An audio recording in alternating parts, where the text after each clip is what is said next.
여러분 다 여행 좋아하시죠? 혹시 여러분이 갔던 여행지 중에서 좀 기억에 남는 가장 좋았던 경험이 있는 여행지, 여행 추억은 어떤 것들이 있나요? 어디가 좀 가장 기억에 남나요, 여러분? 도쿄. 라면. 야, 라멘. 미안해요, 라멘. 네, 저도 일본을 한 번도 못 가봐서 일본 꼭 한번 가보고 싶은데, 네, 일본도 너무 좋을 것 같아요. 또 여러분 기억에 남는 여행지 있나요? 경주요? 혹시 이번에 갔던 경주? 네, 네, 저도 정말 기억에 남을 그런 또 경주는 정말 수없이 많이 간 곳인데 이번 특히 여러분과 함께했던 여름 수련회가 기억에 많이 남을 것 같습니다. 네, 여러분 아마 뭐 국내든 국외든 뭐 최근이든 또 과거든 여러분 여행을 다녀온 혹은 휴가를 다녀온 그런 좋은 기억들이 있는 곳, 추억들이 다들 있을 것 같습니다. 여행이라는 것이 너무나 좋지만 한 가지 단점이라고 하긴 그렇지만 여행을 다녀온 후에 우리가 겪게 되는 후유증 같은 것들이 있습니다. 특별히 더 좋은 여행지, 또 꿈만 같은 휴가지를 갔다 오면 그런 것들이 더 크게 되는 것 같습니다. 여행을 다녀온 후에 다시 현실로 돌아왔을 때, 바로 현장의 삶으로 돌아왔을 때 그 여행지와 내가 여전히 살아가야 되는 그 현실과 삶과 너무나 다른 괴리감을 느낄 때 여행은 너무 좋았지만 이후에 그런 여행의 후유증을 우리가 겪게 되는 것 같습니다. 그렇다고 우리가 오해하지 말아야 될 것은 여행 자체가 나쁜 것은 아니라는 것을 우리는 분명히 알고 있습니다. 여행은 좋은 것이고 마찬가지로 여행처럼 여러분 우리가 하루하루 살아가는 일상도 너무나 중요하고 소중하다라는 것을 우리는 모두 알고 있습니다. 우리 모두에게는 여러분 그래서 일상의 이 중요함, 필요함 이런 것들을 가끔씩 우리가 만나게 되는 여행과 휴가와 같은 그런 시간을 통해서 쉼과 충전, 회복도 우리에겐 사실 너무나 중요합니다. 반드시 필요한 그런 시간이 되는 것 같습니다. 수련회와 같은 시간도 저는 마찬가지라고 생각합니다. 그리고 또한 수련회뿐만 아니라 우리가 어떤 절기가 돼서 특별히 드리는 그런 특별 예배들, 조금 좁게는 여러분 한 주 동안 6일 동안 일상을 살다가 7일째 드리는, 매주 한 번씩 드리는 이 주일 예배가 좀 우리에게 그런 특별한 회복과 또 쉼의 시간이 되는 것 같습니다. 이 시간이, 이러한 회복의 시간 우리에게 너무나 중요하고, 그리고 이 시간을 통하여서 우리가 회복하고 충전을 얻고 그리고 나서 그 다음은 살아가는 일상이 또한 우리에게 너무나 중요하다라는 것이에요. 그래서 우리가 분명히 기억해야 될 것은 이런 영적인 특별한 시간, 쉼과 회복이 있는 특별한 시간과 또 우리의 일상이 결코 다른 세상처럼 우리가 분리해서 생각하거나 또 다른 세상이라 그렇게 나뉘어서 우리가 살아가서는 안 된다는 사실입니다. 여기에서는 이렇게 살고 저기 가서는 저렇게 살고, 수련회 때는 이런 생각과 이런 결단을 하고 세상에서는 그와 다른 방식과 다른 삶으로 살아내고, 그런 괴리감 속에서 우리 그리스도인이 살아가서는 안 된다라는 것입니다. 여행 그 자체로 너무나 좋지만 여러분 그 여행은 휴가를 통해 얻은 좋은 추억과 회복, 쉼을 통해서 다시 일상으로 돌아가서 잘 살기 위한 그러한 시간들이라는 사실입니다. 수련회도 마찬가지로, 우리가 드리는 이 주일 예배도 마찬가지로 이 시간을 통해서 하나님이 우리에게 주시는 회복, 쉼, 새로운 깨달음, 새로운 결단, 이런 것들을 우리가 잘 붙들고 우리가 일상으로, 우리의 삶의 현장으로 나아가서 거기서 잘 살아내는, 바로 그것이 우리 그리스도인의 삶이 되어야 한다는 것이에요.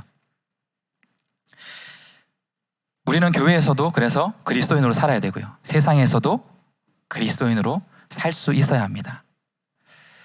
오늘 이 시간에 그래서 우리가 이제 수련회가 끝났습니다. 수련회 이후에 여러분 지난 일주일의 일상을 한번 다시 돌아보면 좋겠습니다. 그 시간들을 우리가 생각해보고, 그리고 오늘 이후에 이제 다시 일주일을 살아낼 그 삶들을 생각해보면서 어떻게 우리 그리스도인이 교회와 은혜의 장소와 또 내가 세상을 살아가는 일상의 장소에서 구별됨 없이, 괴리감 없이 그렇게 그리스도인으로서 세상 가운데 살아남을 수 있는지, 살아갈 수 있는지를 우리가 오늘 에베소서 마지막 장인 이 6장 말씀을 통해서 크게 3가지로 한번 그 답을 함께 찾아가 보도록 하겠습니다. 저와 여러분이, 우리 그리스도인이 세상을 살면서, 세상을 그리스도인으로 살아가면서 가장 먼저 우리가 잊지 않고 항상 기억하면서 살아가야 될 그것이 있습니다. 그게 뭐냐면, 이 세상이 눈에 보이는 그러한 물질적 세상뿐만 아니라 우리 그리스도는 이제 이 세상이 영적인 세상이라는 것, 내가 단순히 육체로 호흡하는 육적인 존재가 아니라 바로 영적인 존재라는 것, 그런 영적인 것을 우리가 바라보고 인식하고 살아갈 수 있어야 합니다. 여러분, 세상에서 그리스도는 살아남기 위해서 첫 번째가, 그래서 그리스도인이 세상에서 영적인 존재로 살아가야 한다는 것입니다. 우리 첫 번째 대지를 한번 같이 읽어보도록 하겠습니다. 함께 읽겠습니다. 시작. 그리스도인은 세상에서 영적인 존재로 살아가야 합니다. 여러분, 우리가 아는 것이 있습니다. 눈에 보이지 않아도 존재하는 것이 있다는 것을 우리는 알 수 있습니다. 눈에 보이지 않아도 존재하는 것들, 어떤 것들이 있나요? 바람, 공기, 또 소리, 이런 것들은 우리 눈에 보이지 않지만 존재합니다. 그리고 이러한 것들은 과학적으로나 우리의 지식적으로 존재함을 증명할 수 있는 것들이에요. 그런데 과학이나 이성으로 증명은 할 수는 없지만 또한 존재하는 것이 있습니다. 여러분, 이런 것은 세상은 잘 모를 수 있지만 우리 그리스도인들은 분명히 알고 믿고 있는 것들입니다. 어떤 것들이 있을까요? 사랑, 눈으로 보이지 않고 과학적으로 증명할 수 없지만 분명히 존재하는 것. 영혼, 육체만 우리가 보이지만 우리 안에 영혼이 있다는 것. 그리고 부활, 그리고 천국, 이 세상이 끝이 아니라 영원한 세상이 있다는 것. 그리고 이 모든 것을 만드신 창조주 하나님. 여러분, 이런 것들이 증명할 수 없지만 분명히 존재하는 것들입니다. 또한 2000년 전에 이 땅에 오셔서 나를 위해서, 우리를 위해서 그렇게 죽으셨지만 죽음으로 끝난 것이 아니라 부활하셔 지금도 하나님 우편에 앉아 계신 바로 예수 그리스도, 그리고 지금 내 안에 눈에 보이지 않지만 함께 하신 하나님, 누구시죠? 성령 하나님. 바로 이러한 것들, 이러한 존재가 눈에 보이지 않지만, 증명할 수 없지만, 우리의 이성과 지혜로 증명할 수 없지만 반드시 분명히 존재하는 것들입니다. 우리 그리스도인들은, 여러분, 이 존재를 분명히 알고 믿으며 살아가는 사람들이 우리 그리스도인들입니다. 여러분, 그렇기 때문에 그리스도인이 되면, 그리스도인이라는 것은 세상과 다르고 다른 것을 보고 다르게 살 수 있어야 된다는 것이 그리스도인의 삶이 되어야 합니다. 보는 것이 이제 달라졌습니다. 믿는 것이 세상 사람들과 달라진 것이에요. 그렇기 때문에 우리의 생각하는 것, 또 세상에서의 살아가는 삶, 여러분, 그런 것이 달라야 하고 다를 수밖에 없는 것이 저와 여러분의 삶이 될 수밖에 없는 것입니다. 우리가 지난 에베소서 말씀을 통해서 분명히 확인했습니다. 우리는 이제 옛사람이 아니고 어떤 사람이 됐죠? 새 사람이 되었습니다. 완전히 새로 태어난 것을 이야기하는 거예요. 새로운 존재가 되었다. 새로운 것을 바라볼 수 있고 새로운 것을 알게 되었고 새로운 영적인 세계를 볼 수 있게 되었다라는 것이에요. 그래서 이제는 옛사람과 다르게 살아야 되는 것이 너무나 마땅한 우리 그리스도인의 삶이 되어야 합니다. 그런데 여러분, 어떻습니까? 우리의 실상, 우리의 한 주, 우리의 앞으로 살아갈 날들을 생각해 보게 될 때 실제로 그리스도인의 삶이 예전의 옛사람과 달라지지 않게 살아가는 경우가 사실 너무나 많이 있는 것 같습니다. 제 삶에도 있고 여전히 남아있고 아마 여러분에게 삶에도 있을 것이라 그렇게 생각됩니다. 가장 큰 이유가 무엇일까요? 그리스도인이 되고도 여전히 세상과 다름없이 살아가는 가장 큰 이유는, 여러분, 우리는 새로운 것으로 변화되었고 새로운 것을 볼 수 있지만, 새로운 것을 믿게 되었지만 여전히 우리가 살아가는 보이는 세상은 달라지지 않고 동일하게 존재한다라는 그 이유 때문입니다. 우리가 이전처럼 여전히 보이는 세상만, 여러분, 그래서 바라보고 살게 되면은 이 영적인 세계가 있다라는 것, 내가 영적인 존재라는 것, 오늘 말씀을 통해 확인하고 있는 것처럼 이 영적인 세상을 지배하고 있는 어떠한 존재, 우리를 끊임없이 옛사람으로 초청하는 그러한 힘과 권세가 있다라는 것을 우리가 인식하지 않고 그냥 눈에 보이는 대로 살아가게 된다면 우리는 한 사람, 그리스도인으로 이 땅을 한 사람으로 생명을 다해 살아갈 수는 있지만 그러나 결코 우리는 새로운 사람으로 새 삶을 살아낼 수는 없다라는 사실입니다. 바울이 오늘 본문 11절에서 에베소 성도들에게 이 영적인 세상을 바라봐야 한다, 이 영적인 세상이 있다라는 것을 그래서 분명하게 이야기하고 있는 것입니다. 이 영적인 세상 가운데 우리 눈에는 안 보이지만 분명히 존재하는 것이 있다. 그것은 바로 이 세상의 공중을 권세 잡은 마귀, 사단이 바로 그러한 존재이다. 그 존재는 끊임없이 우리 그리스도인을 향하여 간계로, 유혹으로, 시험으로 우리를 호시탐탐 노리고 있다는 것을 인식하며 살아야 한다.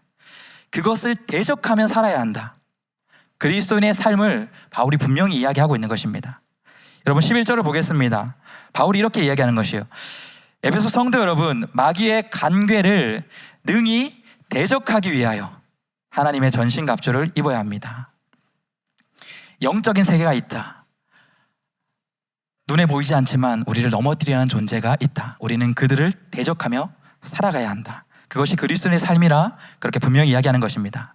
그리고 여러분 12절을 보면 이 영적인 세계 안에서 우리를 넘어뜨리는 영적 존재가 어떠한 존재를 좀 더 자세하게 설명하고 있는 것입니다. 우리 12절 말씀 한번 같이 읽어보겠습니다. 함께 읽겠습니다. 시작. 우리의 씨름은 혈과 육을 상대하는 것이 아니요 통치자들과 권세자들과 이 어둠의 세상 주관자들과 하늘에 있는 악한 영들을 상대함이라. 네, 바울이 이 땅에 한 그리스도인으로, 한 생명으로서 살아가는 에베소 성도들에게 이야기하는 것입니다. 더 이상 우리 그리스도인 여러분, 이전처럼 우리가 씨름하는 대상, 우리가 싸워야 될 대상은 혈과 육에 머무르지 않는다라는 것이에요. 여러분, 혈과 육은 인간을 이야기하는 것입니다. 세상의 사람들, 나와 경쟁하고 나와 다투어서 살아가는 그 사람들이 더 이상 우리의 친자 적이 아니라는 것이에요. 그 너머에 있는 이 어둠의 세상 주관자들, 하늘에 있는 악한 영들을 우리가 이제 상대하는 것이 그리스도인의 삶이다라는 것이에요. 여러분, 여기 표현, 한글 번역으로 표현된 이 씨름은 원어의 의미에서는 레슬링이라는 그런 표현입니다. 우리 지금 스포츠로 알고 있는 그 레슬링만 해도 여러분 얼마나 과격합니까? 그런데 당시 이 시대의 레슬링이라는 것은 단순한 스포츠가 아니었어요. 생사를 건 전투입니다. 네가 죽느냐 내가 사느냐, 그 투쟁, 생명을 건 투쟁지 속에 사는 것이 레슬링이었어요. 우리가 해야 될 여러분 생명을 건 씨름은 이제 여러분 세상에서 세상 친구들과 세상의 다른 사람들과 경쟁하고 씨름하고 그들과 어떻게 해서 내가 살아가 보겠다, 이겨내 보겠다 하는 싸움이 아니다라는 것이에요. 우리 그리스도인들이 이제 그 너머에 있는 우리의 생명을, 우리의 영적인 생명을 넘어뜨리려고 하는 세상의 주관자들, 하늘에 있는 악한 영들을 상대하는 것이 저와 여러분의 남은 평생의 삶이라는 것을 우리가 바라보지 못하고 인식하지 못하고 살아간다면 우리는 백전백패할 수밖에 없다라는 사실입니다. 그렇기 때문에 여러분의 눈을 열으셔야 됩니다. 이제 여러분의 영안을 열고 그리스도에 된 이후부터는 새롭게 펼쳐진 이 영적인 세계를 우리가 함께 바라볼 수 있어야 하는 것이에요. 눈에 보이는 세상을 살아가지만 그러나 그 뒤에 눈에 보이지 않는, 그러나 반드시 존재하는 그런 악의 세력들을 우리가 바라보고 그들과 싸워 이기며 투쟁하며 그렇게 나의 삶의 걸음을 살아가야 한다는 것을 우리가 기억할 수 있길, 그것을 바라볼 수 있는 우리 청년 여러분들이 될 수 있길 예수님의 이름으로 축복합니다. 우리가 그 존재를 인식하고 또 그것을 바라보고 그들을 대적하며 살아가는 것이 우리가 세상에서도 그리스도인이 되어서 여전히 믿음으로 살아남을 수 있는 첫 번째 방법인 것입니다. 영적인 세상, 영적인 존재, 영적인 대적에 대한 분명한 인식, 그것이 첫 번째입니다. 또한 세상에서 그리스도인을 살아남기 위해서 우리가 두 번째로 해야 되는 것이 있습니다. 그것은 이제 우리 눈에 보이진 않지만 영적인 전투 상황이라는 것을 우리가 알게 되었어요. 그래서 우리가 두 번째 중요한 것이, 그렇다면 어떻게 이 전투를 잘 준비하고 잘 대응해서 이길 수 있는 것인가?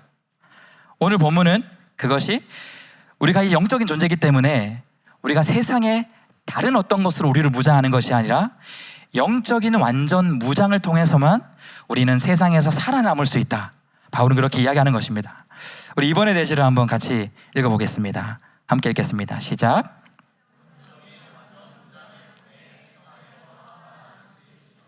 네, 영적인 완전 무장이 저와 여러분이 필요하다라는 것이, 여러분은 영적인 완전 무장이 되어 있으신가요? 영적인 완전 무장은 어떤 것을 이야기하는 걸까요? 에베소서 6장에서 가르쳐주는 이 바울의 영적인 전쟁 가운데 승리 방안은 한마디로 핵심을 얘기하면 영적인 완전 무장입니다. 완전 무장.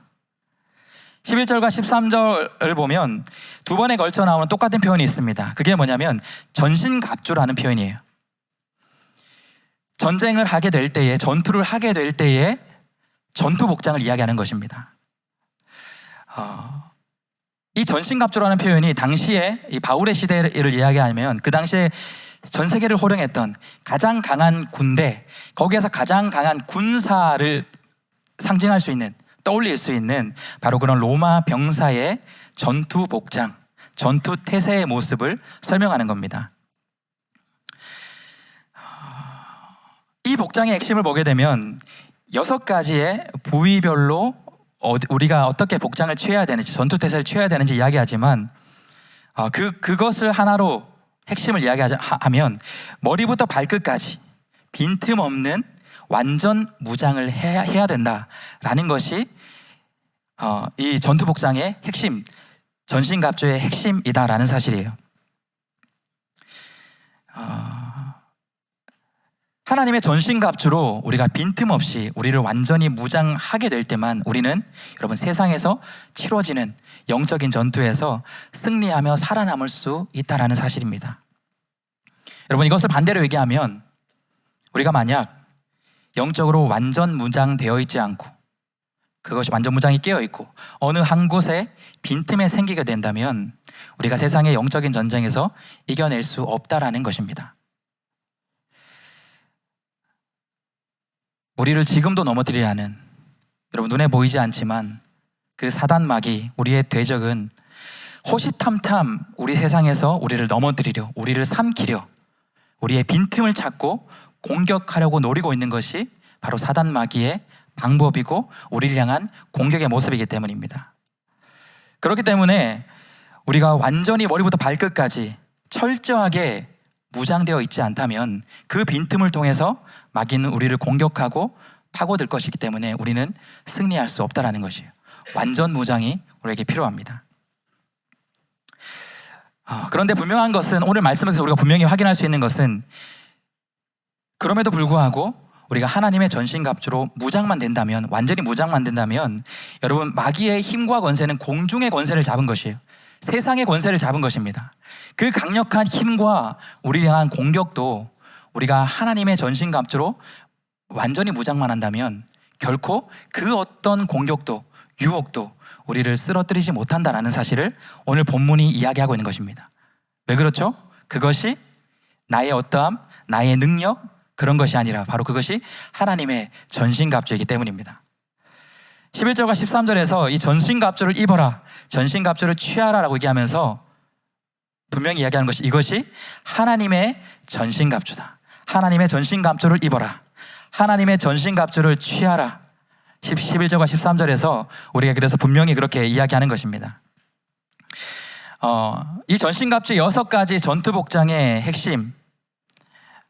핵심만 이야기하면, 그 전투 복장, 우리를 지켜주는, 우리를 보호해주는 전투 복장의 핵심은 예수 그리스도, 그리고 그분의 말씀, 그리고 그 말씀을 통한 믿음이 이 전투 복장의 핵심입니다.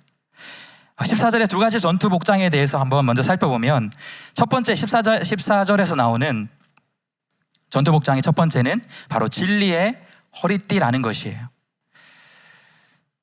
여러분, 그리스도인이 되면 마귀가 우리를 어떻게 다양하게 공격하는데, 그 중에서 가장 우리를 많이 공격하고 우리가 넘어지기 쉽게 하는 유혹이 세상의 거짓 진리로 그리스도인을 공격한다라는 것이에요. 이것이 진리다, 이렇게 사는 것이 맞다, 그렇게 살아가는 것은 틀린 것이야. 그렇게 선택하면 실패한다. 이렇게 선택하는 것이 더 합리적이고 성공할 수 있는 방법이다. 그런 세상의 수많은 진리로 사단은 우리를 유혹하고 흔들고 시험하고 넘어뜨리고 공격한다라는 것이에요.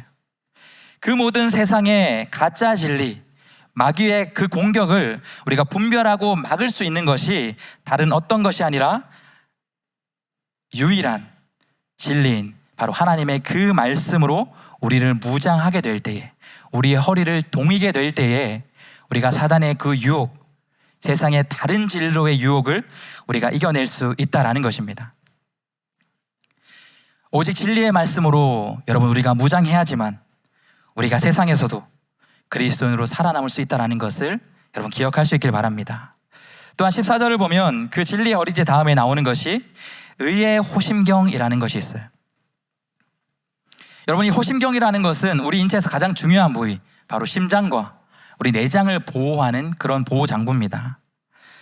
여러분이 심장과 내장을 보호한다라는 것, 심장과 내장이 의미하는 것이 무엇이냐면, 여러분 고대 사회에서는 우리의 심장과 내장을 우리의 내면의 깊은 것, 바로 우리의 마음으로 그렇게 여겼습니다. 그래서 마음이 괴로운 것을 우리의 내장이 고통을 받는다, 우리의 심장이 고통을 받는다, 그런 표현을 사용하기도 하는 것입니다.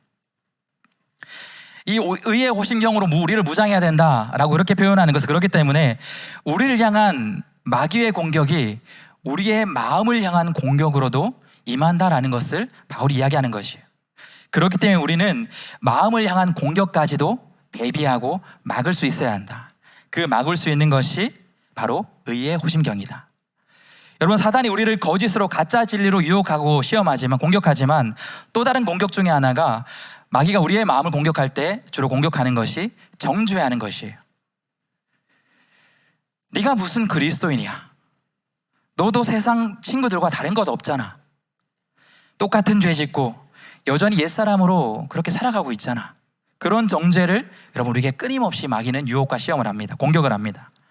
새 사람은 무슨, 그리스도인이 무슨, 수련회 갔다 오면 뭐해? 일주일 만에, 하루 만에, 얼마 안 돼서 그렇게 다시 넘어지고 변할 거면서. 사단 마귀는 우리의 마음을 향하여 끊임없이 정죄함으로 저와 여러분의 마음을 유혹하고 넘어뜨리고 공격한다라는 것이에요. 그 강력한 정죄의 불화살로부터 여러분 우리가 어떻게 우리의 마음을 지키고 보호할 수 있을까요? 오늘 성경에서 이야기하는 것이 의의 호심경. 여러분, 여기서 말하고 있는 의, 이것은 우리 인간들의 의가 아니에요. 우리가 의롭게 되기 위해서 노력하고 더 마음을 결단하는 것으로 우리가 그 마음을 지킬 수 없다는 것이에요. 어떻게 우리의 마음의 유혹을 지킬 수 있느냐? 바로 예수 그리스도의 의, 그분을 통하여서 내가 의롭게 된 것, 그것을 붙드는 믿음을 가지고 나아갈 때 마음의 정죄를 우리가 막고 지키고 이겨낼 수 있다는 것이에요. 또 넘어졌잖아. 여러분, 그러한 정죄가 우리의 마음속에 있을지라도 나는 또 넘어졌지만 나의 모든 죄를 위해서 그렇게 십자가 지신 그 예수님이 나를 의롭게 해주셨기에, 그 예수님이 나를 의롭다 칭해 주셨기에 내가 다시 일어설 거야. 내가 다시 너의 그 유혹을 물리칠 거야. 대적할 거야. 여러분, 그렇게 예수 그리스도의 의를 우리의 호심경으로 붙들고 살아가게 될 때에 우리가 사단의 그 유혹과 시험으로부터, 공격으로부터 우리가 승리하며 나아갈 수 있다는 것입니다. 나머지 네 가지를 우리가 이 시간에 모두 나누진 않겠지만 이 네 가지를 종합하여 바울이 이야기하고자 하는 것은 머리부터 발끝까지 빈틈없이 마귀에게 빈틈을 주지 말고 무장하라는 것입니다. 그렇게 무장하게 되었을 때 마귀와의 영적 싸움을 능히 대적할 수 있으며, 그리고 그 대적과 싸움 후에 믿음으로 서는 사람이 될 수 있다라고 분명히 이야기하는 것입니다. 우리 13절 말씀을 한번 같이 읽어보도록 하겠습니다. 함께 읽겠습니다. 시작. 그러므로 하나님의 전신갑주를 취하라. 이는 악한 날에 너희가 능히 대적하고 모든 일을 행할 위해 서기 위함이라. 여러분, 저와 여러분이 한 가지를 잊지 말기 바랍니다. 그것은 예수 그리스도와 그분의 말씀, 그리고 그 말씀을 붙드는 우리의 믿음이 저와 여러분의 머리부터 발끝까지 빈틈없이 그 말씀으로, 그 예수 그리스도의 십자가로 그분을 향한 믿음으로 무장되어 있을 때에만 우리가 그리스도인으로서 세상을 살아낼 수 있고 영적 전투성에서도 능히 끝까지 견디며 최후의 승리자로 설 수 있는 그런 자가 될 수 있다는 것을 여러분 잊지 않고 기억할 수 있길 바랍니다. 여러분이 이 말씀으로 예수님을 향한 믿음으로 우리가 무장한다는 것은 내가 이제 수련회가 끝났으니까 아니면 이번 주일부터 내가 더 말씀 열심히 읽어야지, 큐티도 열심히 해야지, 그 말씀으로 무장해야지, 여러분 그 정도의 의미를 담고 있는 것이 아닙니다. 이 말씀으로 나를 무장하지 않으면 나는 반드시 패배한다. 오늘 하루 큐티 말씀으로 하나님 내게 주시는 말씀을 붙들지 않으면 나는 이 영적인 전투에서 죽을 수밖에 없다. 여러분의 영혼의 생사의 문제를 두고 그 말씀을 붙드는 것, 여러분 여기에서 말하는 이 전신갑주 하나님의 말씀으로 우리를 무장한다는 것의 핵심은 바로 이러한 의미를 담고 있는 것입니다. 내가 죽느냐 사느냐, 그것을 위해 오늘 하루 말씀을 붙드는 것, 그 말씀을 철저히 믿고 의지하며 나아가는 것, 여러분 그 말씀을 의지하며 살아갈 수 있는 우리 믿음의 청년들 여러분 될 수 있길 예수님의 이름으로 축복합니다. 여러분 최근에 우리 공동체에 군대를 가는 지체들이 많이 있었습니다. 수련회 가운데도 있었고 또 그전에도 있었고 또 이제 가게 될 지체들도 있는 것으로 알고 있습니다. 뭐 육군, 해군, 공군 원하는 곳에 있어서 가기도 하고요. 뭐 가깝게는 이 근처로 가기도 하고 또 멀리 있는 곳 전국 방방곡곡에 그렇게 이제 군 입대를 해서 군 생활을 하면서 우리를 지켜주고 있는 것입니다. 그런 것들을 생각하면 너무 감사하지만 개인적으로는 저 멀리 가는 지체들, 특별히 강원도로 가는 지체들을 보면 감사하면서도 짠한 마음이 들게 되는 것 같습니다. 제가 바로 그 강원도에서 군 생활을 해봤기 때문입니다. 너무 열악하고 너무 힘들고 너무 고립된 그곳에서 하는 군 생활이 결코 쉽지 않았습니다. 저는 양구라는 곳에서 근무를 했었는데요. 그 이사단, 양구의 이사단의 그 사단의 특징은 뭐냐면 예비사단으로 불리는 곳이에요. 여러분 예비사단이라는 이름을 들으면 좀 어떤 역할을 하는 곳 같은가요? 예비사단 어떤 역할을 하는 것 같나요? 예비사단 지원, 예비하면 뭐 지원한다, 뭐 어떤 그 메인이 있고 그것을 지원한다 이렇게 착각할 수 있을 것 같은데 완전히 그 반대예요. 예비사단이라는 것은 전쟁을 항상 예비하는 부대입니다. 최전방 가장 중요한 핵심 요지에 있기 때문에 전쟁이 났다 그러면 가장 먼저 항상 예비하고 있다. 가장 총알바지는 너무 심하고요. 네, 가장 먼저 전투태세를 갖추어서 막을 수 있는 그것을 항상 예비해서 준비하는 사단이 예비사단이었어요. 그래서 어떤 훈련을 보통 많이 하냐면 5분 대기 훈련 그리고 전투태세 훈련입니다. 뭐냐면 적군이 쳐들어왔다는 가정하에 5분 안에 완전 군장을 해서 작전지로 가서 대응을 준비하는 것, 5분 안에 그것을 이루어내기 위해서 그 훈련을 자주 해요. 그리고 나서 그렇게 전투태세가 해제가 될 때까지 그 전투태세에 그것을 항상 유지해야 되는 훈련들을 많이 하게 됩니다. 때로는 전투태세가 빨리 풀리기도 하지만 굉장히 오래 걸리기도 해요. 어떨 때에는 그날에 해제가 되지 않을 때도 있습니다. 그러면 여러분 머리에 헬멧을 쓰고 완전한 군복을 입고 군화까지 신고 총을 맨 채 모든 일상을 살아야 되는 것이에요. 밥 먹을 때도 총을 맨 채로 헬멧을 쓴 채로 밥을 먹습니다. 그리고 화장실 갈 때도 그렇게 해요. 그리고 심지어 밤에 잘 때에도 침상에 그 전투태세 그대로 군화도 벗지 않고 총도 가슴에 안은 채 그렇게 잠을 청합니다. 헬멧을 쓰고. 물론 고참이 되면 헬멧을 벗습니다. 그렇게 하는 이유가 뭘까요? 언제 적군이 쳐들어올지 모르고 그 적군이 갑자기 쳐들어오면 내가 죽기 때문인 거예요.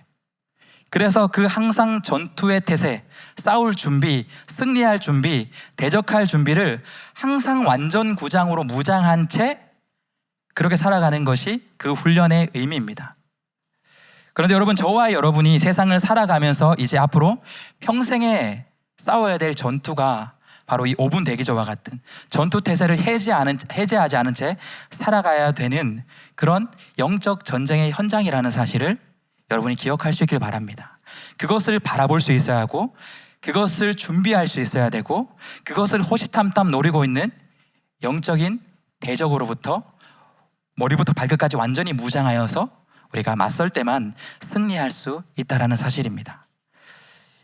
여러분의 한 주의 일상의 삶이 그래서 여러분 이 예배 속에서만 무장하고 무장을 결단하고 완전 무장한 채 예배 드리고 끝나는 것이 아니라 그 모습 그대로 우리의 눈에 보이진 않지만 머리부터 발끝까지 예수 그리스도의 말씀으로 그분을 향한 믿음으로 그것을 풀어헤치지 않고 여러분의 삶의 현장에 나아가서 그렇게 영적인 전쟁에서 승리하며 그렇게 살 수 있는 우리 청년 여러분들이 되었으면 좋겠습니다. 여러분, 이것이 두 번째로 세상에서 그리스도인으로 살아갈 수 있는 방법이었습니다. 머리부터 발끝까지 빈틈없이 우리를 무장하는 것. 마지막 세 번째로 우리가 세상에서 그리스도인으로 살아남는 중요한 방법이 있습니다. 오늘 18절 말씀에서 이야기하는 부분입니다. 바로 성령 안에서 우리가 모든 시간 그리고 모든 성도를 위해 그리고 모든 기도로 그렇게 나아갈 때 교회가 함께 승리할 수 있다는 사실입니다. 우리 3번의 대주 한번 같이 읽어보도록 하겠습니다. 함께 읽겠습니다. 시작. 모든 시간 모든 성도를 위해 모든 기도로 나아갈 때 여러분, 앞선 17절까지 바울이 전신갑주 완전한 무장으로 나아가야 한다, 대적해야 된다라는 것을 이야기하면서 예수 그리스도와 그분의 말씀과 믿음으로 무장해야 된다, 그것을 강조했다면 여러분 18절 한 절을 통해서는 우리에게 이 영적인 전쟁 가운데 너무나 중요한 또 다른 하나, 바로 기도를 강조하는 것을 보게 됩니다. 여러분 18절 한 구절에 기도 혹은 기도와 유사한 표현이 총 몇 번 나오는 것처럼 여러분 보이시나요? 18절 한 절에서 모든 기도와 간구, 성령 안에서 기도, 이를 위하여 깨어 구하기, 성도를 위하여 구하라. 기도와 의미를 담고 있는 그 표현이 몇 번 나오죠? 5번 나옵니다. 이 한 절에 바울이 5번의 이 기도의 의미를 담은 것을 강조한다는 것은 여러분 완전 무장을 하는, 말씀으로 믿음으로 완전 무장하는 것도 너무나 중요하지만 그와 더불어서 이 기도라는 것이 이 영적인 전쟁이 얼마나 중요한 것인지를 우리에게 바울이 이야기해주고 있는 것입니다. 그런데 여러분, 이 18절을 보면 기도라는 표현도 5번이나 강조되는, 기도를 해야 되는 것, 구해야 되는 것이 영적인 전쟁에 너무 중요한 것으로 이야기하고 있지만, 그러나 18절에서 우리가 주목해서 봐야 될 또 다른 반복되는 표현 하나가 있습니다. 여러분, 그 표현은 어떤 표현일까요? 어떤 표현이 기도 외에 좀 반복되는 표현으로 눈에 들어오시나요? 네, 우리 앞에 있는 말씀에 색깔이 표현해 있는 바로 모든이라는 것이에요. 헬라어로는 파스라는 그런 단어고요, 우리가 영어로는 all이라는 그런 표현입니다. 이 18절에서 모든 것이라는 의미를 담고 있는 것이 4번이나 반복됩니다. 한글로는 모든과 항상, 여러 이런 걸로 표현되어 있지만 사실 원어에서는 동일한 단어입니다. 모든 기도와 간구를 해야 되고요, 항상 성령 안에서 기도하라는 것은, 이 항상이라는 것은 모든 시간을 이야기합니다. 모든 시간 성령 안에서 기도해야 되고, 또 깨어 구하기를 항상 힘써야 된다는 것도 모든 인내로 기도해야 된다는 걸 이야기하는 겁니다. 그리고 여러 성도를 위하여 구하라, 한글 번역으로 여러 성도라고 했지만 모든 성도를 위해서 기도해야 된다, 바울이 이야기하고 있는 것입니다. 바울이 이 기도가 중요하다는 걸 강조하면서 동시에 지금 함께 강조하고 있는 것이 모든 기도예요. 모든 기도, 모든이라는 것을 강조하고 있는 겁니다. 여러분, 모든 기도가 왜 중요할까요? 우리의 기도가 내가 원하는 것만 기도하고 그렇지 않은 것은 기도하지 않는 것, 내 생각에 될 것 같은 것만 기도하고 안 될 것 같은 것은 기도하지 않는 것은 영적인 전쟁에서 승리할 수 있는 기도의 방법이 아니다라는 것이, 내 생각과 다르고 내 생각에는 이루어질 수 없을 것만 같은, 이길 수 없을 것 같은 그러한 것들도 우리가 모든 기도로 하나님께 나아가게 될 때 그 모든 기도 속에서 하나님이 역사하시고 우리에게 승리를 더해 주신다는 것이에요. 항상 성령 안에서 기도하라 이야기하는 것도 마찬가지입니다. 모든 시간입니다. 모든 시간, 우리가 살아가는 모든 시간, 그 모든 시간 속에서 우리가 놓치지 않아야 될 것이 하나님께 기도하는 것, 내 안에 계신 성령님께 사소한 것부터 중요한 것까지 모든 시간 매 순간 그렇게 기도하는 삶으로 나아가는 것이 우리가 영적으로 승리하며 살아갈 수 있는 삶이다라는 것이에요. 특별히 저는 이번 여름 수련회를 통해서 우리가 강사 목사님을 통해서 이 모든 기도의 중요성을 우리가 함께 경험했다라고 생각합니다. 사소한 것부터 기도하게 될 때에 하나님께서 그 사소한 것도 이루어 주시고, 그리고 상상하지 못했던 놀라운 기적까지 여러분 이루는 것이 바울이 지금 이야기하고 있는 그리스도인의 모든 기도 속에 담겨 있는 의미입니다. 그리고 모든 시간 속에 성령 안에서 기도할 때 이루어지는 역사다라는 사실이에요. 저와 여러분이 이제 수련회 이후에, 그리고 오늘 예배 이후에 여러분의 일상 속에서 이제 놓치지 않아야 되는 것은 여러분의 모든 일상을 기도의 삶으로 바꾸는 것입니다. 여러분, 사소한 것부터 내가 정말 꿈꾸는 비전을 향한 그런 기도뿐만 아니라 여러분 삶의 작은 사소한 문제와 어려움과 선택에 있어서 그 모든 것들을 기도하며 모든 시간 기도하며 나아가게 될 때에 그 시간 속에 역사하시는 하나님의 승리의 인도하심을 우리가 경험하게 될 것입니다. 그리고 또 바울이 이 마지막 18절을 통해서 모든을 강조하고 있는 또 한 가지의 표현이 있습니다. 그것이 모든 성도를 위하여 기도해야 된다는 것이에요. 여러분, 이것이 우리가 영적 전쟁 가운데 승리할 수 있는 너무나 중요한 핵심 키입니다. 우리가 수련을 통해서 나누었던 것처럼 내 혼자 힘으로 이겨낼 수 없는 이 믿음의 여정을 우리가 함께 서로를 위해 기도해 줄 때, 내가 그를 위해 기도해 줄 때 그 기도 가운데 하나님 역사해 주셔서 그 사람을 지켜주시고 승리하게 해주시고, 또 다른 사람이 나를 위해서 기도하게 될 때에 내가 그 기도를 통해서 회복되고 나의 마음이 위로가 되고 나의 문제가 응답받는 그 놀라운 연합의 은혜가 우리 공동체 가운데 이루어진다라는 사실입니다. 너무나 감사한 것은 이번 수련회를 통해서 우리가 이 공동체가 서로 함께 기도하는 그 은혜를 경험할 수 있는 시간이 되었던 것 같아서 너무나 감사한 시간이었습니다. 간절히 바라기는 여러분, 이 공동체가 서로 함께 기도하는 이 기도의 열기가, 이 기도의 시간이 우리가 수련회 이후로 중단되는 것이 아니라 우리 찬양 인도자의 고백처럼 이 공동체 속에서 날로 더 깊어지는 그런 우리 기도의 공동체가, 우리 청년부 공동체가 되었으면 좋겠습니다.